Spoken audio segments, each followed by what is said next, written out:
karya salibmu yang mengubahkan, menyelamatkanku dari petaka. Kuasa darahmu yang membebaskan ku dari hukuman kekal. Karya salibmu yang mengubahkan, menyelamatkanku dari petaka.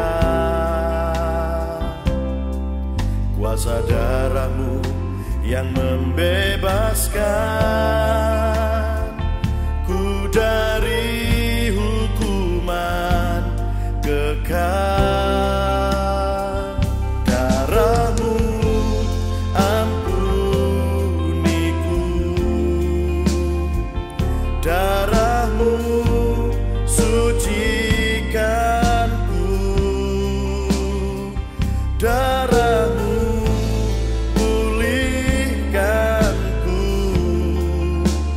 jadikanku seperti dirimu. Darahmu ampuniku, darahmu sucikanku, darahmu pulihkanku, jadikanku seperti dirimu.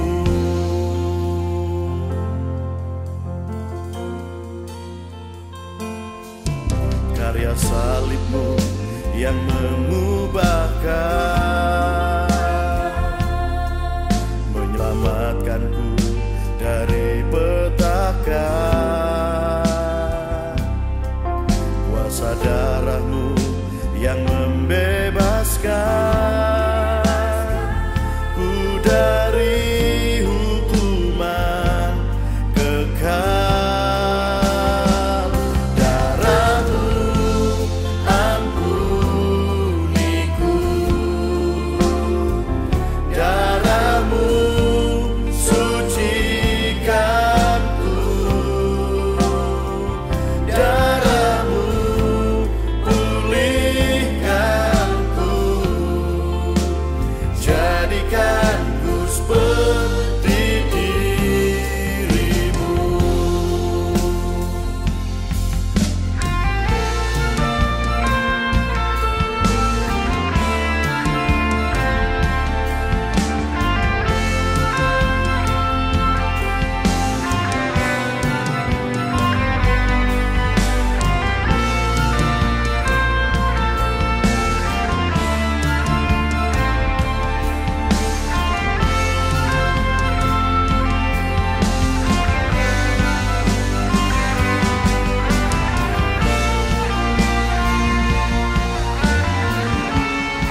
Shalom saudara yang dikasihi Tuhan, dimanapun Anda berada, Bapak Saudara yang sama-sama menyaksikan ibadah di pagi hari ini. Saya percaya Bapak Ibu Saudara pun di rumah sama-sama menikmati akan hadirat Tuhan dengan kami di tempat ini. Karena itu kami percaya pagi hari ini Tuhan berkenan hadir di tengah-tengah kita. Dan Tuhan sanggup memulihkan, memberkati kehidupan kita. Mari saudara kita satukan hati kita bersama-sama. Kita datang bersyukur kepada Tuhan karena kasih-Nya yang begitu besar buat kita. Kami mengangkat tangan kami Tuhan, menyatakan Engkau Tuhan yang sangat baik. Di tengah-tengah keadaan yang tidak menentu hari-hari ini. Tapi satu hal yang membuat kami Tuhan meyakini Tuhan, bahwa Engkau Tuhan yang tidak pernah meninggalkan kami. Karena kasih-Mu yang telah Kau buktikan di atas kayu salib. Darah yang telah tercurah untuk kami, menebus setiap kami. Karena itu pagi hari ini kami datang Tuhan, bersama seluruh umat-Mu Tuhan, mempersembahkan segenap tubuh, jiwa dan roh kami, hanya untuk kemuliaan bagi nama-Mu Tuhan Yesus. Berkati ibadah kami di pagi hari ini. Dan semua yang kami lakukan hanya untuk satu nama yang berkuasa, di dalam nama Tuhan Yesus Kristus. Setiap kita yang percaya bersama-sama katakan amin. Bolehkah kita berikan tepuk tangan yang paling meriah untuk Tuhan? Katakan haleluya. Pagi hari ini kami datang bersyukur untuk kemurahan-Mu, untuk kasih setia-Mu yang telah Kau curahkan buat kami Tuhan.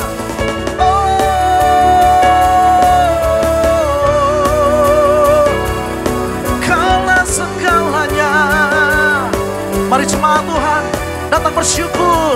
Katakan, ku naikkan syukur buat segala perbuatan-Mu dan kasih-Mu di dalam hidupku. Tiada kuukur betapa besar kasih-Mu. Sungguh ku kagum akan Engkau. Katakan, Yesus, Kaulah segalanya, melebihi semua yang ada padaku. Oh, Yesus, Kaulah segalanya, seutuhnya ku berikan hatiku untuk-Mu. Sorakan haleluya. Sama-sama nyanyikan. Ku naikkan syukur buat segala perbuatan-Mu dan kasih-Mu di dalam hidup. Tiada terukur, tiada terukur betapa besar kasih-Mu. Sungguh kagum akan Engkau. Haleluya. Yesus, Kaulah segalanya, melebihi semua yang ada padaku. Oh, Yesus, Kaulah segalanya, seutuhnya ku berikan hatiku. Katakan, Yesus,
Tepuk tangan yang paling meriah buat Tuhan kita.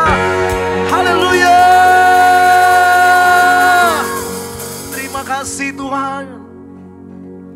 Kau sungguh baik dalam hidupkan kami. Itu Kau layak untuk menerima segala pujian dari nyanyian kami hanya untuk Tuhan.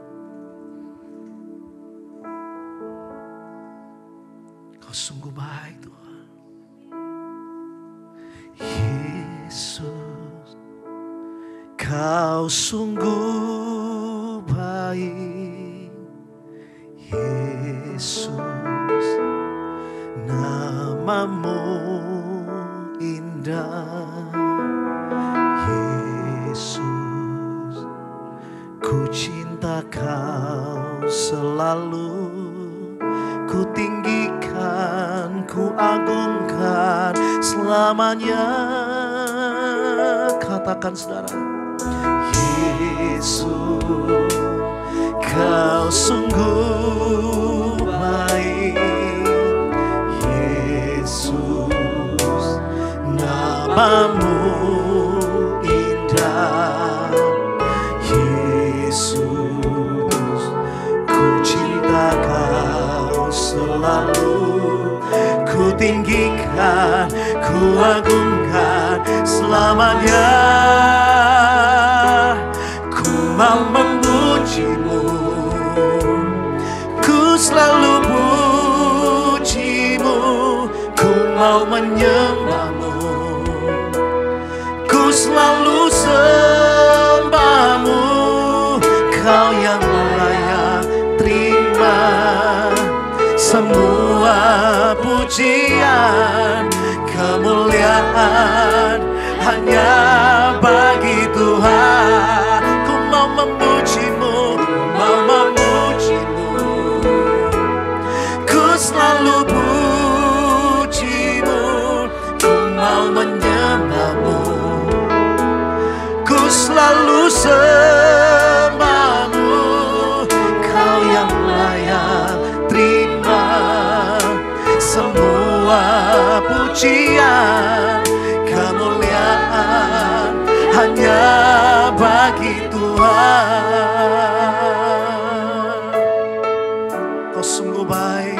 Katakan, Yesus, Kau sungguh baik. Yesus, nama-Mu indah. Yesus, ku cinta Kau selalu. Ku tinggikan, ku agungkan selamanya. Ku mau memuji-Mu, ku selalu puji-Mu.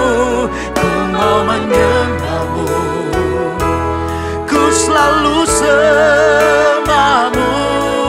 Kau yang layak terima semua pujian, kemuliaan hanya Ku mau memuji-Mu,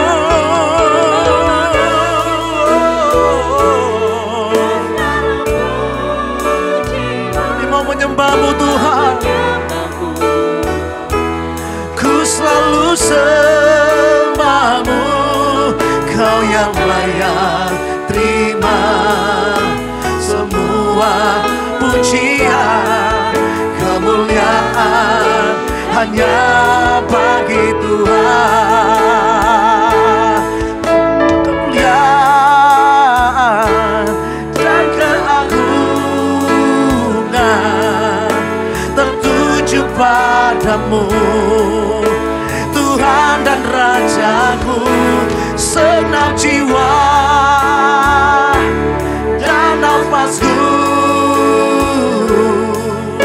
menyembah Yesus yang hidup. Semua kemuliaan dan keagungan tertuju padamu, Tuhan dan Rajaku. Segenap jiwa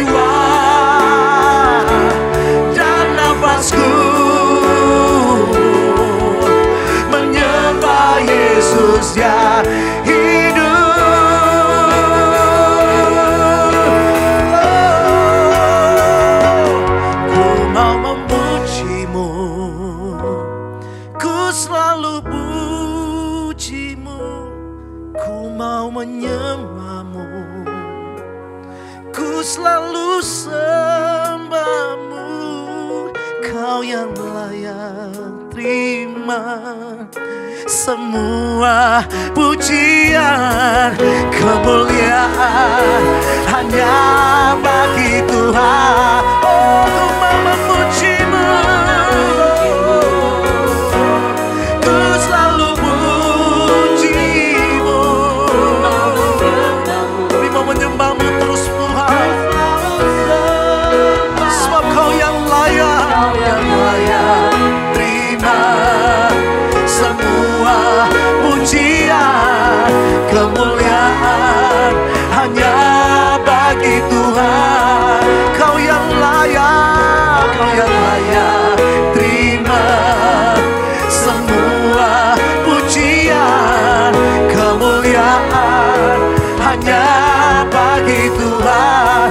Kau yang layak terima semua pujian, kemuliaan hanya bagi Tuhan. Oh, segala pujian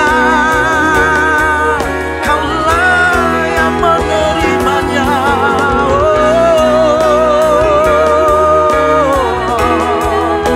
Yesus, namamu mulia, namamu besar. Ini pujian kami, ini nyanyian hati kami untukmu Tuhan.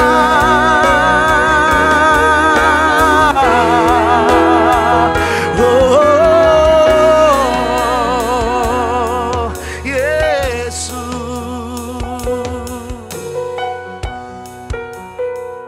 biar kami menikmati Engkau Tuhan.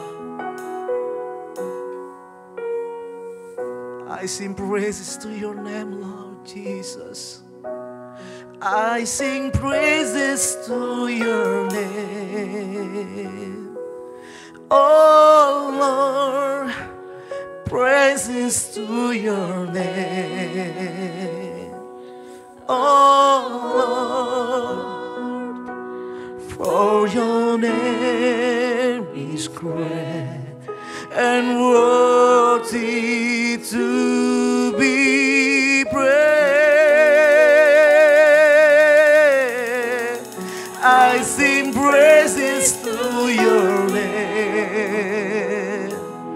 Oh Lord, praises to your name. Oh Lord, for your name is great and worthy to be praised. Oh, I sing praises to your name. Oh, kami beri pujian hanya untuk-Mu Tuhan. Sebab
sorak-sorai yang paling meriah buat Tuhan kita.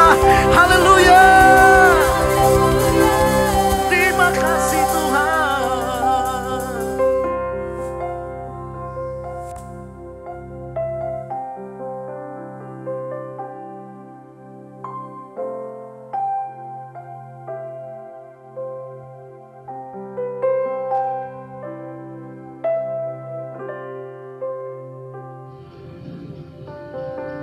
Terima kasih Tuhan, kami sudah memuji, menyembah, dan mengagungkan Engkau. Kami percaya Engkau ada di tengah-tengah kami, Engkau hadir di rumah kami masing-masing ketika kami beribadah pada hari ini. Saatnya firman-Mu akan disampaikan. Tuhan, berbicaralah kepada kami pada hari ini. Kami butuh firman-Mu di saat-saat masa-masa yang sulit ini. Tuhan, kami membutuhkan kebenaran firman-Mu yang akan menolong kami, menguatkan kami, meneguhkan kami. Terima kasih Tuhan, kuasa-kuasa yang bukan dari Engkau apapun bentuknya, yang coba-coba mengganggu pemberitaan firman-Mu, kami tolak, kami singkirkan di dalam nama Tuhan Yesus Kristus. Sebelum kami bersekutu dengan tubuh dan darah-Mu melalui perjamuan suci, kami rindu bersekutu dengan kebenaran firman-Mu. Dalam nama Tuhan Yesus Kristus, haleluya, amin. Selamat pagi saudara, dimanapun saudara berada, yang saat ini sedang beribadah di rumah saudara masing-masing bersama dengan keluarga. Pastikan hari ini saudara, sikap hati saudara dalam beribadah sama seperti kita beribadah di dalam gedung gereja. Kita sudah memuji dan menyembah Tuhan, dan saatnya kita akan mendengar firman Allah. Saya masih berada di ruang isolasi RSUP Dr. Kandau Manado, karena sementara menunggu hasil swab yang saya yakini pasti hasilnya negatif, sehingga saya bisa segera keluar dan kembali ke rumah, ke pastori, dan kembali melayani saudara di dalam gereja. Nah, hari ini kita sedang merayakan Jumat Agung, Good Friday, Jumat yang baik, Jumat yang mendatangkan kebaikan bagi kita. Saudara, mari kita baca Galatia pasalnya yang ketiga, ayatnya yang ke-13. Kristus telah menebus kita dari kutuk hukum Taurat dengan jalan menjadi kutuk karena kita. Sebab ada tertulis, terkutuklah orang yang digantung pada kayu salib. Nah saudara, salib itu berbicara tentang penebusan. Salib itu berbicara tentang pengampunan. Kita ditebus dari cara hidup kita yang lama, yang sia-sia, yang kita warisi dari nenek moyang kita. Salib bicara mengenai pengampunan. Kita diampuni dari segala dosa dan pelanggaran yang sudah kita lakukan, bahkan dosa-dosa yang kita warisi dari nenek moyang kita. Salib berbicara tentang kuasa, saudara, kuasa yang mengubah hidup kita. Mengubah apa? Mengubah kutuk menjadi berkat. Seharusnya kita hidup di bawah kutuk karena dosa, tapi kuasa salib Kristus memindahkan kita dari area kutuk, dipindahkan ke area berkat, mengubah kutuk menjadi berkat. Itulah kuasa dari salib. Saudara, salib itu mengubah kematian kekal menjadi kehidupan yang kekal. Upah dosa itu maut, ingat. Seharusnya saudara, kita ini hidup di bawah bayang-bayang maut karena dosa, tetapi karena karya salib Kristus yang mengubah hidup kita, yang menyelamatkan kita, sehingga kita tidak hidup di bawah penghukuman, tetapi kita hidup di bawah kasih karunia. Kita berhak untuk mendapatkan kehidupan yang kekal. Salib juga berkuasa untuk mengubah status kita yang dulunya kita jadi hamba dosa, diubah status kita menjadi hamba kebenaran. Nah, pertanyaannya adalah begini, saudara. Kalau kita sudah jadi orang benar, sudah dibenarkan oleh darah Yesus, apakah kemudian kita bebas dari masalah? Kita bebas dari penderitaan? Kita bebas dari penyakit? Kita bebas dari kesulitan?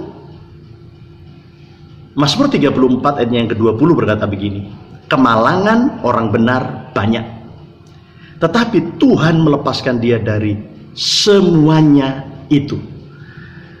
Saudara, mengapa orang benar kemalangannya banyak? Kalau begitu untuk apa kita jadi orang benar? Kalau kemalangannya banyak. Bukankah lebih baik kita jadi orang biasa saja? Bahkan mungkin lebih baik jadi orang berdosa kalau sama-sama mengalami kemalangan, mengalami penderitaan. Sama beritahu saudara, memang kemalangan orang benar itu banyak. Alkitab berkata, tetapi Tuhan melepaskan dia dari semuanya itu. Banyak kemalangan, banyak kesusahan, banyak penderitaan, tetapi Tuhan lepaskan kita dari semuanya. Nah, saya mau tanya kepada saudara, Ayub orang benar atau bukan? Ya, Ayub orang benar, bahkan saleh, jujur, takut akan Tuhan, menjauhi kejahatan. Tapi apakah semuanya itu kemudian membebaskan Ayub dari penderitaan? Apakah karena dia hidup benar kemudian tidak mengalami penderitaan? Kita ingat, Ayub ini salah satu tokoh Alkitab yang mengalami begitu banyak penderitaan. Sudah benar, jadi orang benar, saleh, jujur, takut akan Tuhan, menjauhi kejahatan. Tetapi begitu banyak penderitaan yang dialami. Kehilangan 10 anak, bisnisnya semuanya habis, dari kepala sampai kaki penuh dengan penyakit, tidak dapat dukungan lagi dari istrinya. Tapi dengar baik-baik, Ayub dilepaskan oleh Tuhan dari semua penderitaannya. Apa yang hilang dikembalikan lagi oleh Tuhan. Anak yang hilang diberikan lagi. Harta yang hilang dikembalikan lagi oleh Tuhan. Ya, luar biasa. Bahkan dia diberikan tubuh yang jauh lebih sehat daripada sebelumnya. Itu Ayub. Siapa lagi? Yusuf. Yusuf orang benar. Betul, dia orang benar. Ada masalah atau tidak? Banyak masalah juga yang dihadapi oleh Yusuf. Ya, tapi Tuhan lepaskan Yusuf dari semua penderitaan, semua masalah, semua cobaan. Bahkan lewat masalah-masalah dihadapi oleh Yusuf itu membawa Yusuf, saudara, ke puncak kesuksesan, ke puncak keberhasilan melalui penderitaan. Bukan hanya dilepaskan dari penderitaan, tapi justru melalui penderitaan itu, melalui salib itu, Yusuf diangkat oleh Tuhan ke tempat yang jauh lebih tinggi, menjadi seorang perdana menteri di tanah Mesir. Luar biasa.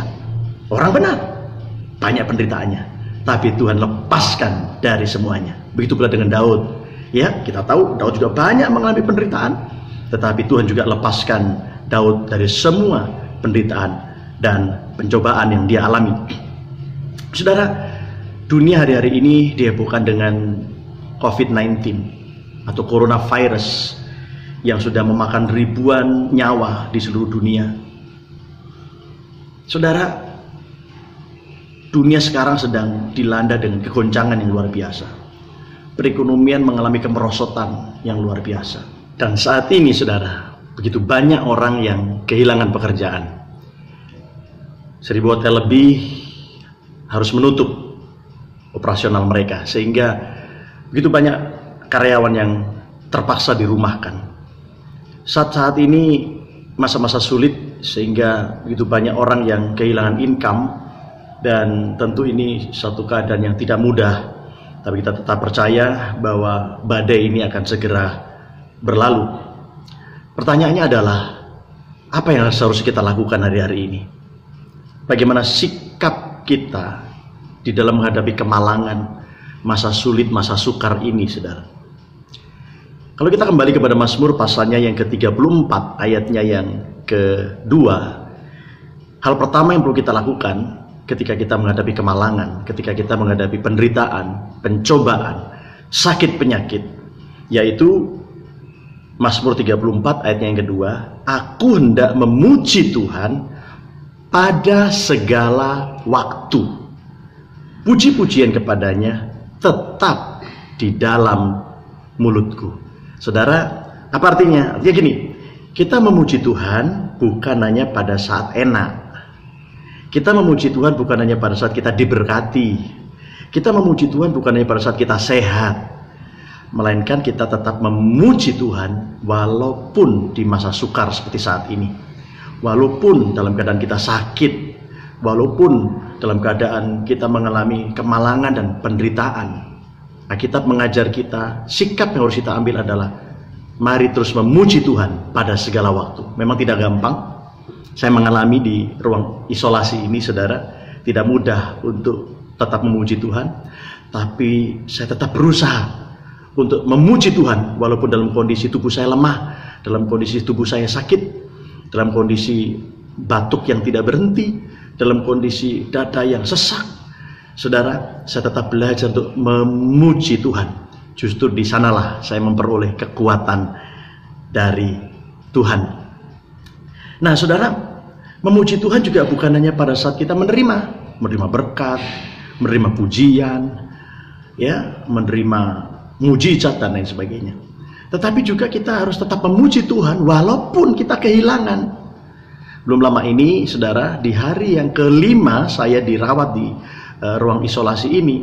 Ketika saya bangun pagi hari sekitar jam 5, ketika saya bangun, betapa kagetnya saya ketika saya melihat di samping saya yang tadinya handphone ada di samping saya. Ya, sepanjang malam saya putar mengenalkan ragu-ragu rohani supaya batin saya kuat, hati saya bisa tenang, ya, karena selama hari pertama sampai hari yang kelima itu, saudara, hari yang keempat itu saya begitu cukup berat, ya, masa-masa sulit yang harus saya lalui. Makanya saya banyak dengar lagu-lagu, saya banyak dengar khotbah, ya, saya juga banyak memuji Tuhan. Tiba-tiba di pagi hari itu HP saya tidak ada. Saya pikir jatuh, saya lihat di bawah ranjang tidak ada. Ya, saya langsung ambil kesimpulan, ya, ini pasti ada orang yang datang ketika saya tidur nyenyak. Ya, nah, saat itu saya sedikit panik, saudara. Ya, saya sedikit drop, tiba-tiba tubuh saya jadi tambah lemas, tambah lemah. Karena saya pikir begini, bagaimana nanti kalau istri saya, anak saya menghubungi saya, kemudian saya tidak angkat-angkat karena HP-nya tidak ada. Bukankah mereka nanti akan panik di rumah? Bukan mereka akan berpikir, ya, macam-macam. Ada apa ini? Kenapa tidak diangkat teleponnya? Saudara, di tengah kepanikan itu saya berdoa. Saya masuk kamar mandi, ya, kemudian saya berdoa, Tuhan, tolong saya Tuhan, supaya saya tidak panik, supaya hati saya tetap tenang, berikan saya hati yang damai. Saudara, tapi tidak semudah itu, ya, tidak semudah itu. Saya duduk naik ke tempat tidur, saya mau berdoa nggak bisa berdoa, saudara. Pikiran saya begitu kacau, ya, memuji Tuhan juga sulit memuji Tuhan. Sampai pada akhirnya saya harus cari pinjaman HP.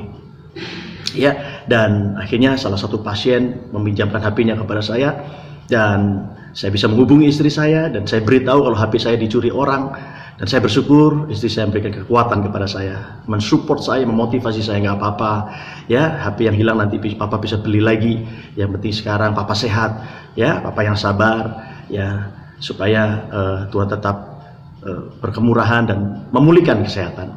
Ya, akhirnya saya katakan, kalau boleh nanti coba carikan HP. Udah, nanti HP saya saja, kata istri saya, ya, saya akan kirim ke sana supaya tetap kita bisa berkomunikasi. Nanti papa bisa menghubungi Billy di rumah. Ya, jadi saudara, itu hari yang kelima. Di sepanjang hari itu, saudara, hati saya tertekan. Sepanjang hari itu, saudara, ya, di hari yang kelima itu saya merasa begitu berat, saudara. Ya, begitu lebih sulit untuk saya bernafas pada saat itu. Dada saya begitu sesak, tubuh saya begitu lemah, ya.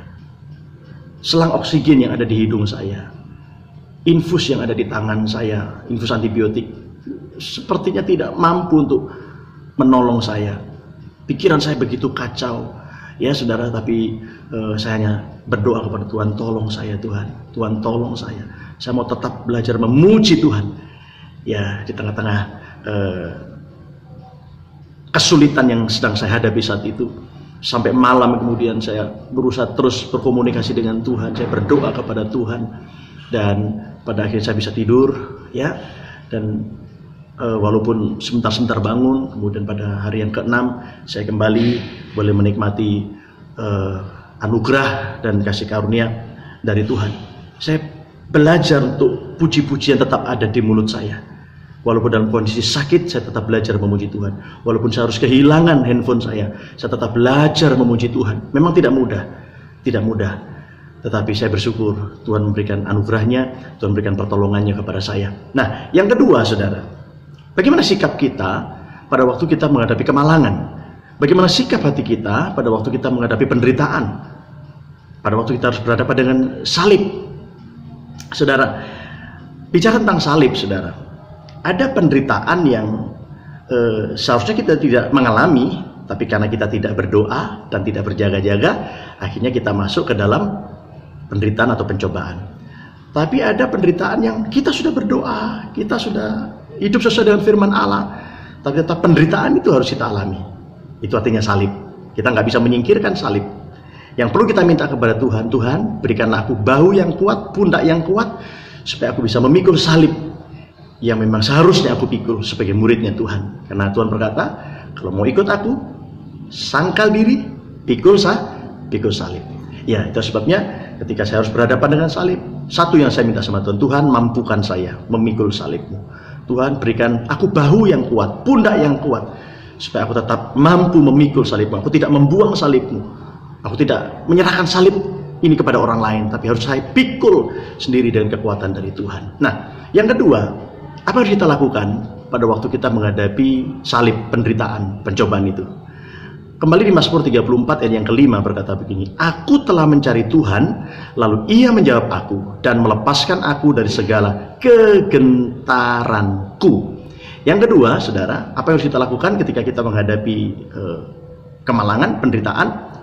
Carilah Tuhan dengan segenap hati. Carilah Tuhan dengan sepenuh hati. Saudara, ketika kita mencari Tuhan, dikatakan lalu ia menjawab aku dan melepaskan aku dari segala kegentaranku. Saudara, sebelum dilepaskan dari masalah, sebelum dilepaskan atau disembuhkan dari penyakit, maka yang pertama yang Tuhan lakukan adalah Tuhan melepaskan kita dari kegentaran atau kecemasan atau ketakutan. Masih sakit, tapi Tuhan lepaskan dari ketakutan akan penyakit itu. Masih sakit, tapi Tuhan berikan ketenangan di dalam hati. Masalahnya belum pergi, tapi damai sejahtera ada di dalam hati. Itulah yang namanya damai sejahtera yang melampaui segala akal. Ketika Daniel dilemparkan ke dalam gua singa, Daniel nggak dilepaskan dari gua singa. Dia ada di dalam gua singa, dikelilingi oleh singa-singa yang kelaparan, tapi luar biasa, hatinya tetap tenang. Ada damai sejahtera dari Tuhan. Pada waktu Yusuf dilemparkan ke dalam penjara, siapa sih yang suka ada di dalam penjara sekian lama? Saya saja, saudara, baru ini 13 hari, mau masuk 14 hari, ya 14 hari di dalam ruang isolasi ini. Aduh, rasanya saudara mau cepat-cepat pulang. Ya, apalagi kalau orang itu di dalam penjara sampai bertahun-tahun. Tetapi Yusuf diberikan damai, diberikan ketenangan oleh Tuhan. Bahkan di dalam penjara tetap disertai Tuhan. Dan di dalam penjara pula Yusuf diangkat oleh Tuhan, ditolong oleh Tuhan. Saudara, kalau kita berbicara tentang Yusuf, sungguh kehidupan Yusuf ini, saudara, menginspirasi kehidupan saya, ya, banyak memotivasi saya banyak belajar dari kehidupan Yusuf. Dan saat ini, mari kita lihat dari salah satu hal yang juga yang dialami oleh Yusuf, yang mungkin seringkali kita sudah dengarkan khotbah-khotbah tentang Yusuf. Tapi pada waktu saya baca di beberapa hari terakhir ini, saudara, saya menemukan ada hal yang luar biasa tentang Yusuf. Yusuf ini, saudara, dipaksa oleh Tuhan keluar dari zona nyaman. Ya, kita tahu Yusuf ini anak Yakub yang boleh dibilang diistimewakan oleh ayahnya. Yusuf dikasihi oleh ayahnya melebihi saudara-saudaranya. Kalau Anda baca dalam Kejadian 37 ayatnya yang ketiga, Israel lebih mengasihi Yusuf dari semua anaknya yang lain. Sebab Yusuf itulah anaknya yang lahir pada masa tuanya, dan ia menyuruh membuat jubah yang maha indah bagi dia. Jadi Yusuf ini seperti diistimewakan oleh ayahnya. Dia mendapatkan jubah yang indah, sangat dikasih oleh bapaknya, oleh ayahnya, oleh Yakub. Dan dia sedang berada di dalam zona nyaman. Ya, semuanya serba ada, semuanya serba nyaman, semuanya serba enak. Ya, tetapi saudara, kalau ini dibiarkan terus di dalam kehidupan Yusuf, terus di zona nyaman, maka sedikit banyak ini akan sangat mempengaruhi sifatnya di kemudian hari. Itulah sebabnya kemudian Tuhan izinkan masalah menghampiri Yusuf. Karena Tuhan sedang melatih Yusuf. Tuhan tidak mau Yusuf terus berada di dalam zona nyaman. Sebab ini akan sangat berpengaruh nanti ketika dia semakin dewasa. Ya, ketika dia harus berhadapan dengan masalah, dengan ujian-ujian. Maka Tuhan harus melatih Yusuf, mengeluarkan Yusuf dari zona nyaman. Ya, dan itu diawali dengan apa? Munculnya masalah di dalam rumah. Masalah itu muncul dari saudara-saudaranya. Saudara-saudaranya Yusuf sangat benci kepada Yusuf karena melihat Yusuf lebih dikasihi. Yusuf mendapatkan barang yang mahal-mahal, yang jubah yang indah-indah. Ini yang mendatangkan kebencian dari saudara-saudaranya Yusuf. Sehingga apa yang terjadi? Maka setelah Yusuf menceritakan juga mimpinya, wah, saudara-saudaranya lebih benci lagi. Sehingga kita tahu kemudian jalan ceritanya, Yusuf dipaksa keluar oleh Tuhan dari zona nyaman. Ya, dia harus dipisahkan dari rumahnya, dari bapaknya. Pada waktu dia disuruh oleh papanya untuk mencari saudara-saudaranya, dan begitu dia ketemu dengan saudara-saudaranya, justru saudara-saudaranya yang membenci Yusuf ini, kemudian Yusuf ditangkap, kita tahu, kemudian dimasukkan ke dalam sumur yang tua. Pada awalnya mau dibunuh, tetapi tidak jadi, dimasukkan ke dalam sumur yang tua. Di sumur yang sempit itu, Yusuf seorang diri, kayak saya seorang diri sekarang di dalam ruangan yang terisolasi ini, saudara. Ya, saya seolah-olah dipaksa keluar dari zona nyaman saya, yang biasanya tidur enak, ada AC. Ya, selama 2 minggu ini saya harus ada di dalam ruangan yang panas, seorang diri, ya, bergumul, ya, merasakan sakit sendirian, saudara, pusing sendirian, ya, pikiran kacau, nggak ada yang menghibur saya. Biasanya kalau di rumah, saudara, kalau saya agak sakit sedikit saja, istri saya sudah langsung ambil minyak, langsung saya diurut, ya, di punggung sampai kaki. Ya, tapi di sini saya seorang diri, tidak ada siapa-siapa, tapi saya percaya Tuhan bersama-sama dengan saya. Doa istri saya, doa anak-anak saya di pastori, setiap hari mereka naikkan. Doa dari jemaat, doa dari sahabat-sahabat saya setiap hari menopang saya di rumah sakit ini. Dan saya merasakan kuasa doa itu begitu luar biasa. Saudara, pada akhirnya kita tahu Yusuf setelah seorang diri di dalam sumur, kemudian dia dijual jadi budak. Dijual jadi budak orang Midian, kemudian dijual lagi jadi budak di Mesir, dan kemudian dijadikan pegawai oleh Potifar. Nah, saudara, pengalaman itu mempersiapkan Yusuf untuk mengalami pemulihan tahap awal di rumah Potifar. Setelah dia dibenci, dimasukkan sumur, dijual jadi budak, kemudian kerja di rumahnya Potifar. Di rumah Potifar, Yusuf mulai mengalami pemulihan. Dia dipercaya oleh Potifar untuk menjadi manajer, mengatur, mengelola semua harta kekayaan Potifar. Dan karena Yusuf, Alkitab berkata, Potifar sangat diberkati oleh Tuhan. Ya, tapi saudara, tidak cukup sampai di situ. Tuhan harus kembali melatih Yusuf. Ya, dia harus keluar lagi dari zona nyaman. Sudah merasa nyaman di rumahnya Potifar, tapi kita tahu kisah dari nyonya Potifar yang mengajak Yusuf untuk berbuat dosa, mengajak Yusuf untuk selingkuh, tetapi Yusuf berkata tidak. Dia orang benar. Dia tidak mau jatuh ke dalam dosa itu. Dan pada akhirnya Yusuf difitnah sehingga dia harus masuk ke dalam penjara.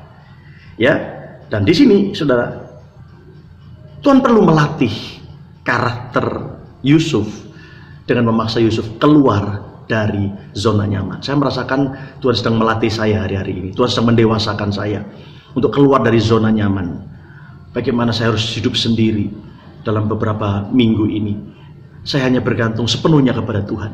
Saya hanya berserah sepenuhnya, pasrah sepenuhnya kepada Tuhan. Saudara, kadang-kadang kita sudah terlalu nyaman. Semuanya lancar. Ya, bahkan hamba Tuhan juga kadang begitu. Semuanya berjalan baik, pelanannya berjalan baik. Ya. sehingga secara materi juga tidak kekurangan. Tapi semuanya itu, zona nyaman itu berbahaya. Karena itu menyebabkan seseorang tidak lagi bergantung kepada Tuhan. Karena dia pikir semuanya serba ada, materi ada, pelayanannya bagus, bisnis bagus, semuanya serba lancar. Sehingga apa yang terjadi? Kurang berserah kepada Tuhan, kurang bergantung kepada Tuhan. Ya, bahkan kemudian kehilangan jam-jam doa, jam-jam ibadah kepada Tuhan. Dan sebabnya ada saat tertentu Tuhan akan paksa kita untuk keluar dari zona nyaman itu. Saudara, pada hari ke-6 saya ada di ruangan ini. Saudara, itu pada malam ya, saya merasa begitu tertekan luar biasa. Ada satu ketakutan yang menghantui pikiran saya, kecemasan yang menghantui pikiran saya. Beberapa hari itu saya nggak bisa makan, saudara. Setiap kali mau makan nggak bisa, saya telan. Dari makanan disediakan paling seperempat, ya nggak sampai setengah saya habiskan. Selama kira-kira 6 hari itu. Itu pun kalau saya makan harus saya dorong dengan air, baru makanan itu bisa turun. Saya merasa terintimidasi, saudara. Setiap hari itu iblis datang kepada saya, ya, datang kepada saya, membuat saya takut, membuat saya cemas. Apalagi, saudara, waktu saya membaca di HP berita-berita tentang COVID-19, korban-korban tentang virus corona, ya, jumlahnya semakin bertambah, itu semakin membuat saya ketakutan. Saudara, pada hari Rabu tanggal 1 April kemarin, Tuhan juga saya dipaksa, tadi saya katakan saya kehilangan HP. Supaya apa? Supaya saya tidak melihat lagi berita-berita yang bisa membuat saya cemas. Supaya saya tidak melihat lagi berita-berita yang bahkan membuat saya jadi penuh dengan ketakutan. Tapi saya yakin semua itu ada rencana Tuhan, saudara. Ya, walaupun hari itu membuat saya sangat drop, mau nangis nggak bisa nangis, pikiran saya begitu kacau, ya, dan seterusnya. Akhirnya setelah istri saya kirim HP-nya sehingga saya bisa pakai, saya ambil satu keputusan. Setiap kali muncul notifikasi berita, saya skip. Saya tidak mau baca-baca lagi, karena itu melemahkan saya. Apa yang saya lakukan? Saya lebih banyak memuji Tuhan. Saya lebih banyak mendengarkan lagu-lagu rohani. Saya lebih banyak membaca Alkitab. Bahkan saya menyiapkan bahan khotbah serta kesaksian. Ya, dan juga saya menulis kesaksian di Facebook setelah saya mengalami pertolongan Tuhan, saudara, pada hari yang ke-7, ya, pada hari yang ke-6 itu saya, hari ke-5 saya bergumul, ya, penuh dengan ketakutan. Pada hari yang ke-6 itu puncak dari ketakutan saya. Disitulah saya berdoa kepada Tuhan. Tuhan, saya sudah tidak mampu, saya sudah tidak sanggup. Satu saja yang saya minta, berikanlah saya hati yang damai dan hati yang tenang. Kalau saya harus pergi, saya berkata kepada Tuhan, biarlah saya pergi dalam ketenangan. Dan saya percaya Tuhan akan jaga istri dan anak saya. Tiba-tiba, saudara, saya mendengarkan satu suara yang begitu jelas di dalam diri saya. Tuhan berkata begini, hidup dan matimu ada di tanganku, bukan di tangan virus. Kalau belum waktunya, tidak ada satu penyakit pun yang bisa membunuhmu. Tapi kalau sudah waktunya, biar kamu memohon-mohon kepada saya, maka kamu akan tetap mati. Sudah tahu, pada waktu saya mendengarkan kata-kata dari Tuhan itu, tiba-tiba, saudara, yang tadinya saya lemas, mata saya sudah mulai kabur, saudara, seluruh badan saya begitu lemah, saya begitu berat bernafas, begitu sesak dada saya, pusing, ya, oksigen itu seolah sudah nggak bisa menolong saya, nggak mampu menolong saya lagi. Bahkan infus antibiotik yang dimasukkan ke tubuh saya Seolah-olah semuanya itu nggak ada efeknya, saudara. Saya begitu ketakutan, begitu cemas, dan saya merasa sudah seolah-olah mungkinkah ini akhir dari kehidupan saya. Tapi justru di saat itulah ketika saya berserah, saya pasrah sama Tuhan. Ya, dan Tuhan berkata, hidup dan matimu ada di tanganku, bukan di tangan virus. Wah, saudara, saat itu juga hati saya tenang, hati saya damai, dan tiba-tiba saya mendapat sesuatu kekuatan yang baru. Saya tidak lemas lagi, saya tidak lemah lagi. Saudara, bahkan luar biasa, begitu tentram hati saya, begitu damai, tidak ada lagi ketakutan. Ya, tidak ada lagi kecemasan di dalam diri saya. Hari itu, ya, itu hari ke-7. Saudara, saya betul-betul mengalami pemulihan dari Tuhan. Saya dibangkitkan oleh Tuhan. Saya dilepaskan dari kecemasan saya. Nah, sejak hari itu sampai sekarang, saya merasakan tubuh saya sehat, semakin segar, semakin kuat. Nah, kalau saya bisa melewati masa-masa sulit itu, bukan karena saya, tapi karena kasih karunia Tuhan yang bekerja di dalam hidup saya. Nah, saya meyakini, saudara, kalau Tuhan bisa menolong saya, maka Tuhan yang sama, kuasa yang sama juga sanggup menolong saudara. Mungkin saudara sekarang sedang stres, sedang ketakutan, penuh dengan kecemasan karena situasi yang sedang terjadi. Ya, engkau nggak bisa bekerja, tidak ada income, bisnis saudara mengalami kemerosotan begitu luar biasa.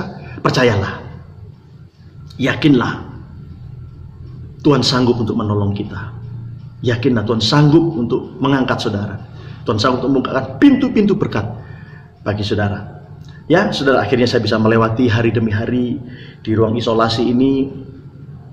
Dan puji Tuhan, ya, saya bisa menuliskan kesaksian saya di Facebook. Dan saya tidak pernah menyangka tulisan yang sederhana, pengalaman hidup saya bersama dengan Tuhan yang saya tuliskan di Facebook itu, dalam waktu 1 hari 1 malam, saudara, begitu banyak, sekitar 6.000 orang share, 6.000 kali di share, saudara. Ya, saya kaget. Ya, kemudian saya lihat lagi 14.000 komen. Baru kali ini, saudara, saya posting sesuatu tulisan di dalam Facebook yang begitu sederhana, tapi itu adalah kesaksian hidup saya, pengalaman saya bersama dengan Tuhan, bagaimana mujizat Tuhan bekerja dalam hidup saya. Ketika saya baca komen demi komen, setiap kali saya baca saya nangis, saudara. Setiap kali saya baca kesaksian saya baca sendiri, saya nangis. Sejak hari yang ke-7 itu, sebentar-sebentar saya menangis, mengingat begitu baiknya Tuhan, begitu luar biasanya Tuhan, begitu mengasihinya Tuhan kepada saya. Setiap kali saya berbaring, saya melihat langit-langit, saya nangis lagi, saudara. Ya, saya baca kesaksian saya baca komen-komen orang-orang diberkati lewat kesaksian, saya nangis lagi, saudara. Ketika saya dalam keadaan terpuruk hari pertama sampai hari yang ke-6, saya tidak cerita kepada istri saya. Saya berpikir begini, saya tidak mau nanti istri saya khawatir, penuh dengan kekhawatiran, cemas, nanti membuat dia drop, ya, membuat dia sakit. Maka saya simpan sendiri. Saya belajar hadapi bersama dengan Tuhan. Setelah semuanya saya bisa atasi, pada hari yang ke-7 itu baru saya ngomong dengan istri saya. Istri saya berkata, kenapa? Ya, kok nggak cerita sama saya? Ya, supaya kita bisa doakan. Ya, enggak apa-apa. Papa sudah bisa lewati masa-masa sulit ini bersama dengan Tuhan. Saudara, luar biasa, saya bisa mengalahkan intimidasi. Jadi, saudara, yang lebih berbahaya itu bukan coronanya sebetulnya. Yang lebih berbahaya itu roh intimidasi di balik corona ini. Ya, banyak orang begitu ketakutan, begitu cemas, belum terkena virusnya sudah takut duluan. Bahkan tahukah saudara, beberapa pasien PDP, ya, yang kemudian meninggal sebetulnya bukan karena virus corona, karena setelah didapati mereka negatif. Tapi beberapa di antara mereka sudah meninggal lebih dulu. Kenapa? Karena roh intimidasi, roh maut yang menghantui setiap saat itu. Ketika mereka berada di ruang isolasi itu, itulah yang membuat mereka semakin drop. Imunitas tubuh mereka turun. Saya sadar, saudara, ketika saya kan banyak membaca. Kalau saya lemah, kalau saya khawatir, saya cemas, itu imun saya akan drop. Apalagi saya tidak bisa makan dengan baik. Kalau imun saya drop, ini berbahaya bagi saya. Ya, virus-virus yang itu bisa menyerang saya dan bisa membuat nggak tahu apa yang akan terjadi di kemudian hari. Itu sebabnya saya berkata saya tidak mau menyerah. Saya harus berjuang. Setiap kali saya ingat istri dan anak saya katakan saya harus berjuang untuk mereka. Saya tidak mau mati di ruangan ini. Saya tidak mau dikalahkan oleh roh intimidasi ini. Saya harus mengalahkan roh intimidasi ini. Ya, tiap hari saudara, hari pertama sampai hari ke-6 itu roh maut tiap hari masuk ke dalam pikiran saya. Ya, ke dalam pikiran saya membuat saya semakin hari semakin drop. Tapi puji Tuhan, hari yang ke-7 itulah Tuhan bangkitkan saya. Dan sampai hari ini saya berkata kepada Tuhan begini, nggak apa-apa Tuhan. Ya, kalau memang saya harus menunggu lama di rumah sakit ini, di ruang isolasi, saya pikir hari ke-14 saya bisa keluar sesuai dengan protap dari COVID-19 ini. Tapi ternyata sepertinya saya harus masih menambah lagi karena harus menunggu hasil tes swab yang kedua. Ya, mungkin sekitar 3-4 hari ke depan baru mendapatkan hasil dan saya bisa keluar dari rumah sakit ini. Tapi saya berkata kepada Tuhan, "Nggak apa-apa Tuhan. Ya, walaupun saya mungkin lebih lama di sini, yang penting bersama dengan Tuhan. Ya, dimanapun saya berada, yang penting bersama dengan Tuhan. Karena di sanalah saya mendapatkan ketenangan. Kalau ada Tuhan, ada ketenangan. Ada Tuhan, ada damai sejahtera. Ada Tuhan, ada ketentraman. Izinkan firman dan Roh Kudus itu menguasai kehidupan saudara, menguasai hati saudara. Sehingga dalam situasi sulit seperti hari-hari ini, situasi yang sulit saat-saat ini saudara, kita bisa hadapi, kita bisa lewati dengan baik. Ya, ketika saya melewati lembah bayang-bayang maut, ya, serasa itu pintu gerbang maut begitu dekat saudara. Tapi luar biasa. Firman Tuhan berkata di dalam Mazmur 107 ayat 19 dan 20. Ya, bahkan di ayat-ayat sebelumnya berkata, "Wah, sudah muak terhadap makanan. Serasa sudah berada di pintu gerbang dari kubur," saudara. Tapi kemudian kita berkata, "Berserulah mereka kepada Tuhan." Dan kemudian dilepaskannya mereka dari kecemasan mereka. Ya, disampaikannya firman-Nya dan disembuhkannya mereka. Wah, ayat itulah saudara yang membangkitkan saya. Saya berseru kepada Tuhan dan betul Tuhan lepaskan saya dari kecemasan, Tuhan lepaskan saya dari ketakutan, dan setelah hati saya tenang, hati saya damai, hati saya tentram, pada akhirnya Tuhan kuatkan tubuh saya. Melalui firman Allah, Tuhan sembuhkan saya sehingga saya tidak lemas lagi, saya tidak lemah lagi, saya tidak sesak lagi. Saudara, walaupun mungkin batuk masih ada, tetapi saudara, dari kepala sampai kaki saya merasa lebih segar, lebih kuat dibandingkan sebelum saya masuk rumah sakit. Ya, bahkan saya bersyukur sama Tuhan, ternyata paru-paru saya itu ada pneumonia, ya, semacam infeksi di paru-paru, radang di paru-paru atau gangguan di paru-paru. Dan justru disitulah Tuhan tolong saya melalui perawatan di rumah sakit ini, saya diobati. Ya, saya tahu bukan karena obatnya, tapi Tuhan bekerja juga melalui obat yang kemudian saya dipulihkan, disembuhkan. Dan terlepas dari itu, saya ketika damai dan ketenangan itu masuk, imun tubuh saya langsung bangkit. Dan itulah yang mengalahkan virus-virus, serangan-serangan di dalam tubuh saya. Ya, makanya kita mesti jaga imun dan jaga iman. Jaga iman lewat doa, penyembahan, memuji Tuhan, baca Alkitab. Iman saudara akan terus dijaga. Dan imun itu berpengaruh dari iman. Kalau nggak punya iman, imun bisa turun. Iman dijaga. Kemudian imun selain lewat iman juga dijaga lewat makanan, ya, lewat kebersihan dan lain sebagainya. Nah, saya bersyukur oleh karena pertolongan Tuhan saya bisa mengalahkan roh intimidasi, bahkan roh maut yang berusaha terus untuk mengincar kehidupan saya.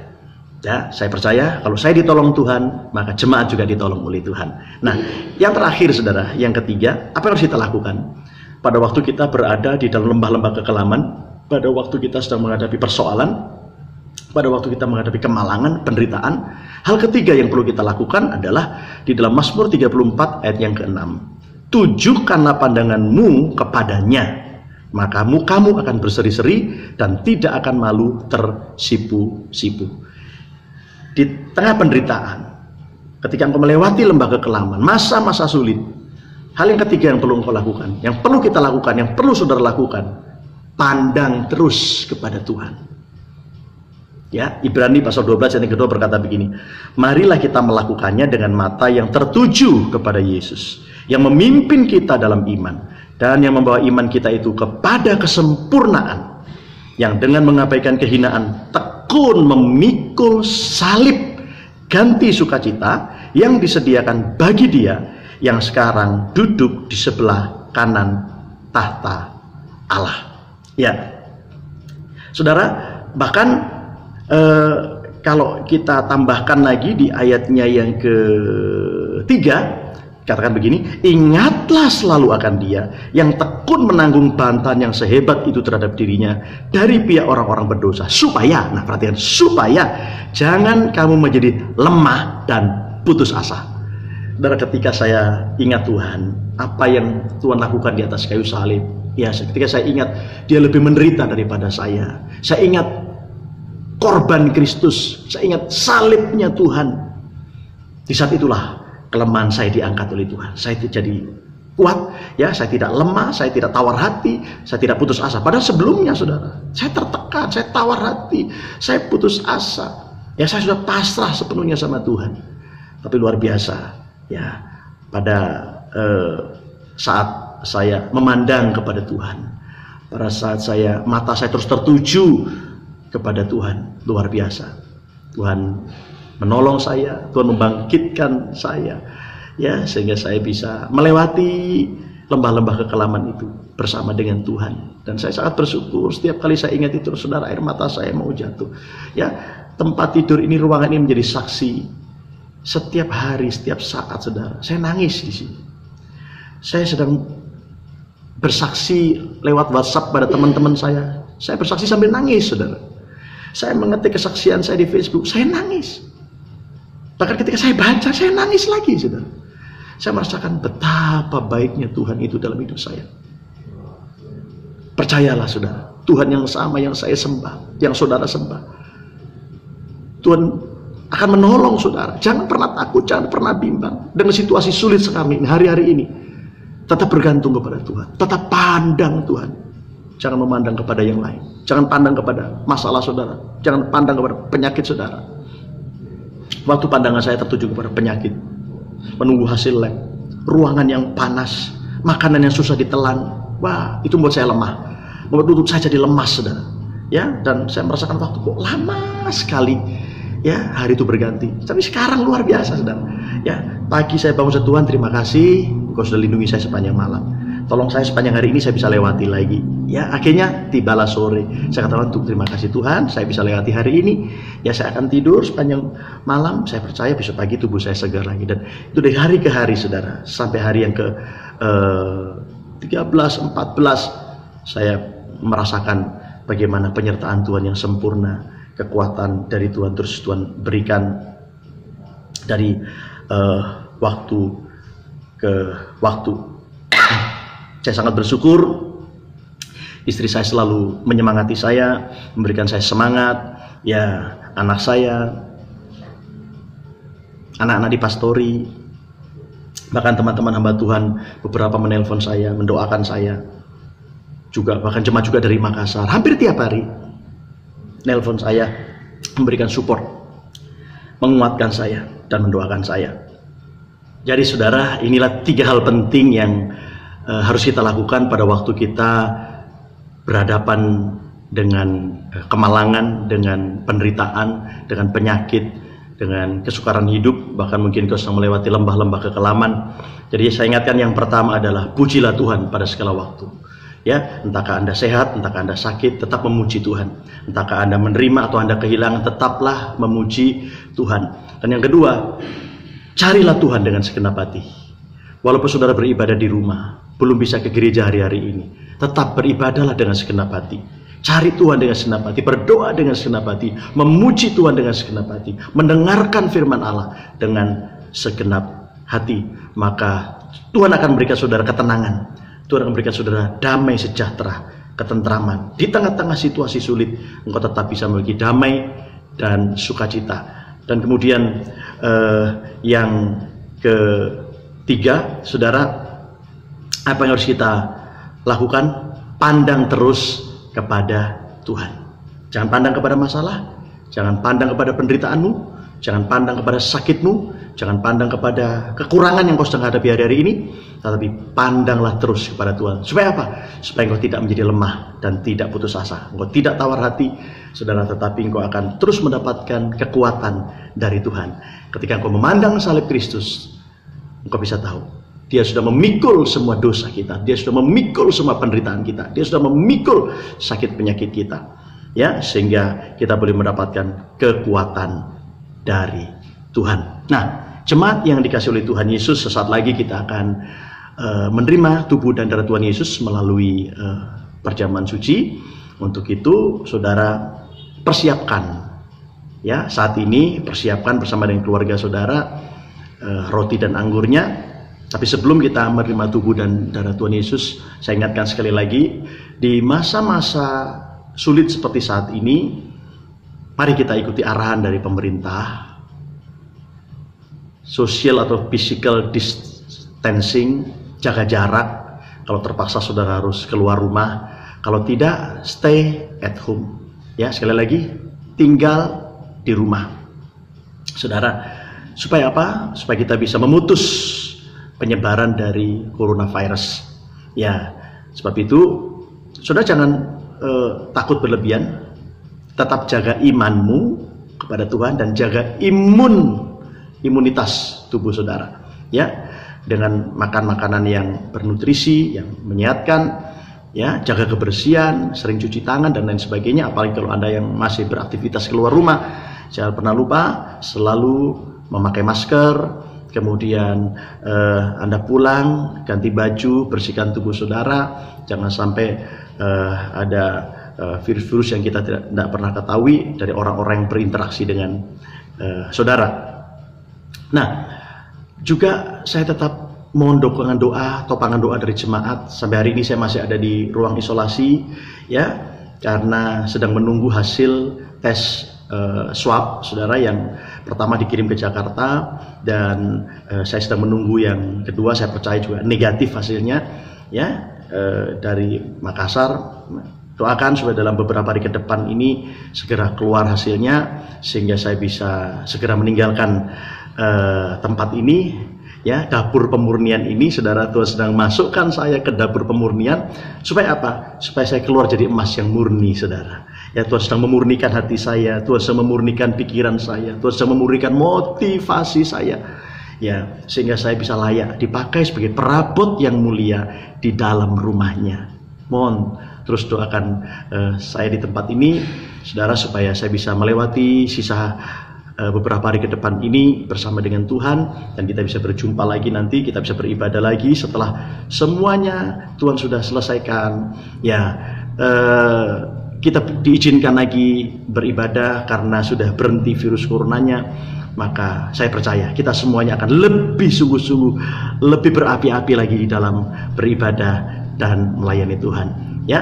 Jadi persiapkan tubuh dan darah Tuhan Yesus, ya, persiapkan roti dan anggur di tangan saudara, dan sesaat lagi kita akan menerima tubuh dan darah Tuhan Yesus melalui perjamuan suci. Hanya Kau Tuhan di dalam hidup kami. Kau sumber pengharapan kami.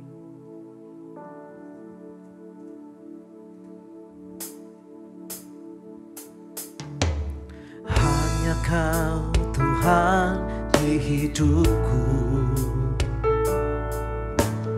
Kau berikan hidup yang baru.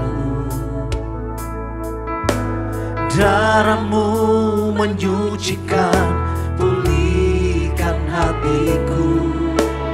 Ku nyatakan Kaulah segalanya. Engkaulah sumber pengharapan. Kuasa-Mu sanggup menyembuhkan. Jiwaku pun berserah hanya kepadamu. Yesus, Kaulah segalanya. Karena salib-Mu ku hidup. Karena salib-Mu ku menang. Engkau yang berkuasa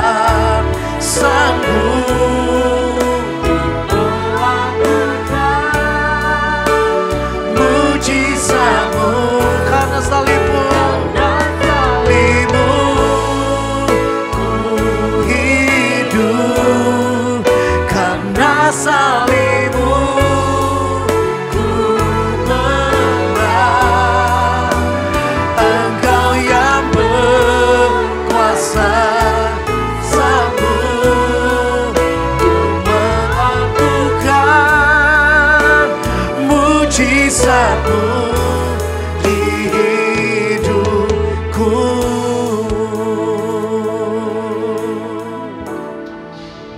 Mari saudara jemaat yang ada di rumah masing-masing, saat ini kita siapkan hati kita untuk menerima tubuh dan darah Tuhan Yesus melalui perjamuan kudus. Mari pegang roti yang merupakan tubuh Tuhan ini dengan tangan kanan kita, dan anggur yang merupakan darah dari Tuhan Yesus ini pegang dengan tangan kiri kita, sambil kita memandang salib dari Tuhan Yesus. Di atas kayu salib Dia memikul segala dosa kita. Di sanalah Dia memikul penderitaan kita, penyakit kita, bahkan semua masalah-masalah yang kita hadapi. Tuhan Yesus sebagai Imam Besar Agung, Dia sudah memikulnya, menanggungnya di atas kayu salib.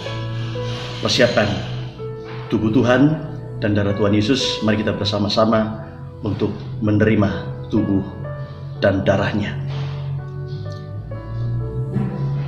Pencobaan-pencobaan yang kamu alami ialah pencobaan-pencobaan yang biasa, yang tidak melebihi kekuatan manusia. Sebab Allah setia, dan karena itu Ia tidak akan membiarkan kamu dicobai melampaui kekuatanmu.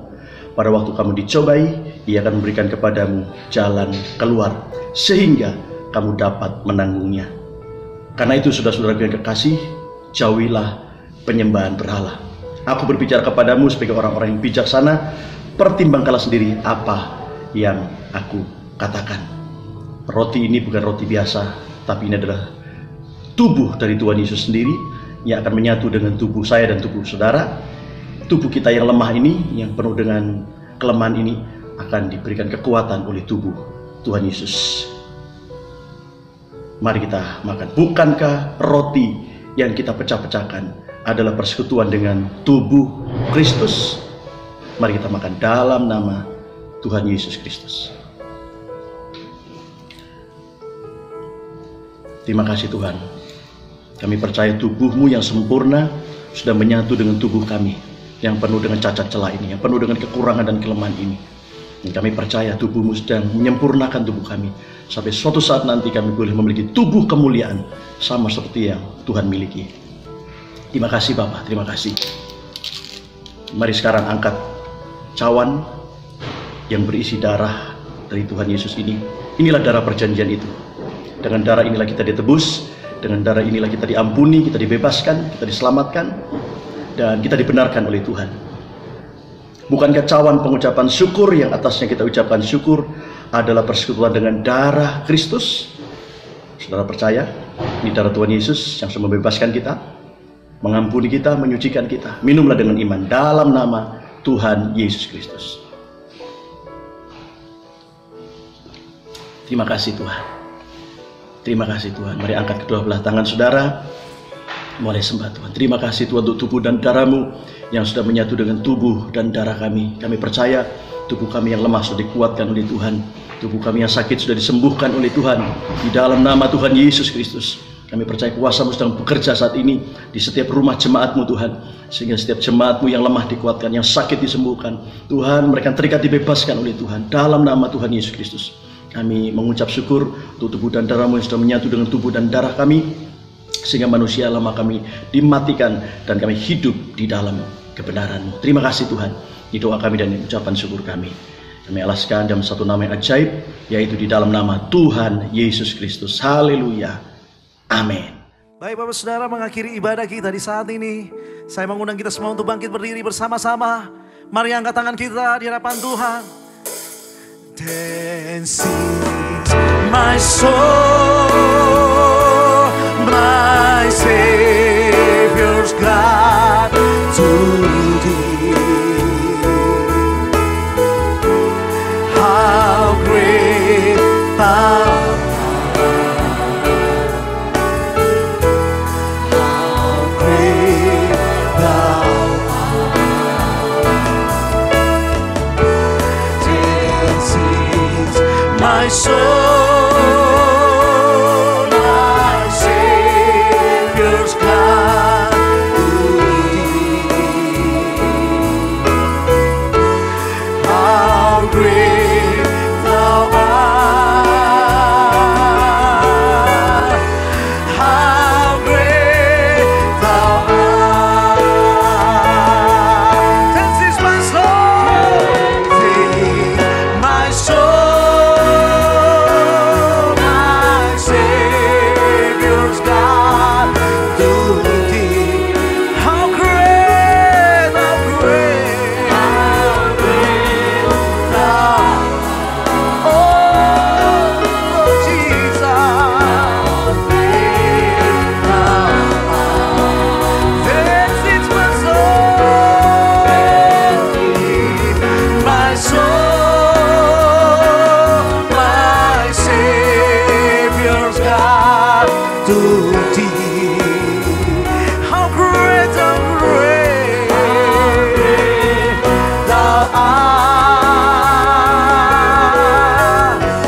How great thou art. Kami memuji kebesaran-Mu Tuhan. Kami memuji kebesaran-Mu. Ajaib Tuhan. Engkau ajaib Tuhan.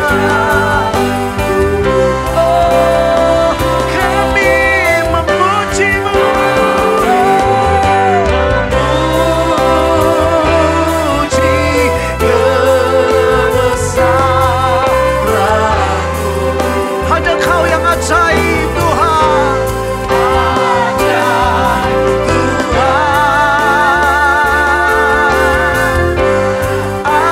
Ajaib Tuhan. Ajaib Kau Tuhan. Ajaib Tuhan.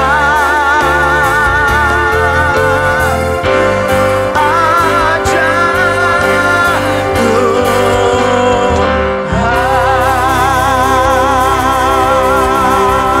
Haleluya. Sorakan haleluya. Oh, Yesus.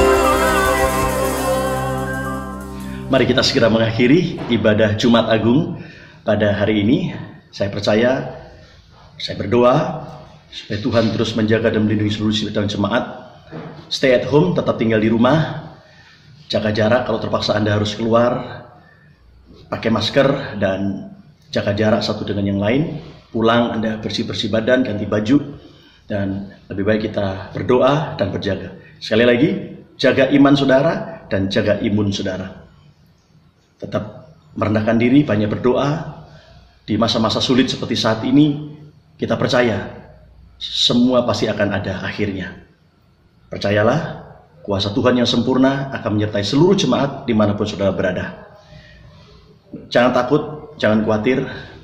Di masa sulit ini Tuhan akan memelihara saudara. Tuhan akan menyediakan apapun yang saudara perlukan dan butuhkan. Mari kita berdoa dan sekaligus mengakhiri ibadah Jumat Agung pada siang hari ini. Bapa, dalam nama Tuhan Yesus, kami bersyukur Engkau sudah memberkati ibadah kami dari awal sampai akhirnya. Pujian penyembahan kami sudah naikkan di hadapan-Mu Tuhan, dan kami percaya biarlah itu menyenangkan hati-Mu. Firman Tuhan kami juga sudah dengarkan, biarlah terus menguatkan, meneguhkan Tuhan, membangun iman kami, mendewasakan kami, bahkan mempersiapkan kami untuk kami menyambut kedatangan Tuhan kali yang kedua. Terima kasih Bapa, tubuh dan darah-Mu juga sudah menyatu dengan tubuh dan darah kami. Kami percaya tubuh kami sudah dikuatkan oleh Tuhan. Tidak ada penyakit apapun di dalam tubuh kami, karena tubuh kami sudah disembuhkan oleh Tuhan. Terima kasih Bapa, terima kasih. Kami serahkan seluruh sidang jemaat dalam tangan-Mu, di rumah mereka masing-masing. Sekali lagi, jaga dan lindungi mereka. Jika mereka harus keluar rumah, tetap jaga lindungi mereka, bungkus mereka dan kuasa darah-Mu. Dan kami percaya kami akan melewati lembah-lembah kekelaman, masa-masa sulit ini Tuhan, sampai saatnya nanti Tuhan bekerja dan semuanya akan menjadi baik. Kami percaya Engkau sanggup mendatangkan kebaikan melalui keburukan-keburukan yang kami alami. Terima kasih. Kami mengakhiri ibadah Jumat Agung pada siang hari ini. Terimalah sila berkat anugerah dari Allah Bapa, Anak dan Roh Kudus menyertai kita semuanya mulai siang hari ini sampai selama lamanya. Diberkatilah kita semuanya, diberkatilah nikah dan rumah tangga kita, diberkatilah anak cucu kita, diberkatilah usaha pekerjaan saudara, bisnis saudara, pelayanan saudara, toko-toko saudara, perusahaan saudara, dan apapun yang kau lakukan dengan tanganmu dibuat berhasil oleh Tuhan. Terima kasih Bapa. Tuhan, kami serahkan kota kami Manado dalam tanganmu, bangsa kami Indonesia dalam tanganmu. Di masa-masa sulit ini kami percaya tangan Tuhan tetap ada di negeri kami. Mata Tuhan tertuju ke kota dan bangsa kami. Terima kasih. Ini doa kami dan kami akhiri di dalam nama Allah Bapa, Anak dan Roh Kudus, yaitu dalam nama Tuhan Yesus Kristus. Haleluya. Amin. Selamat siang. Tuhan berkati. Saat ku renungkan betapa besar kasih karuniamu, saat ku berdiam di hadiratmu yang sungguh mulia. Tuhan, inilah hidupku, inilah hatiku, serahkan padamu. Bapa, ulurkan tanganmu, tuntunlah jalanku seumur hidupku.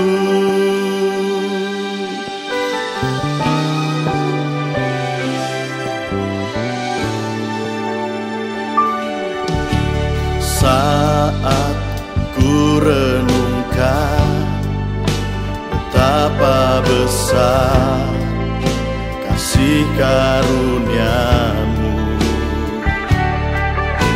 saat ku berdiam di hadiratmu yang sungguh mulia.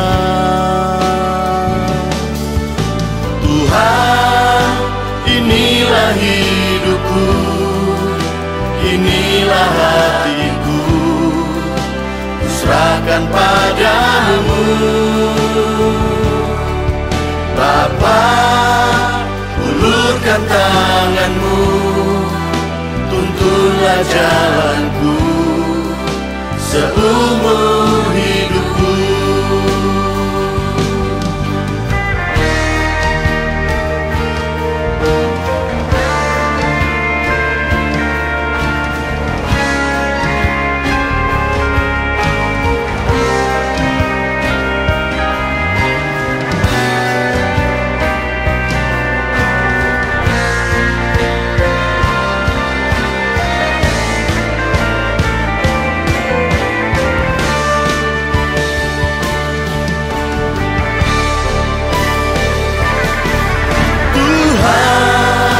Inilah hidupku, inilah hatiku, ku serahkan padamu. Bapa, ulurkan tanganmu, tuntunlah jalanku seumur hidupku. Oh Tuhan, inilah hidupku, inilah hatiku, ku serahkan padamu. Bapa, ulurkan tanganmu, tuntunlah jalanku seumur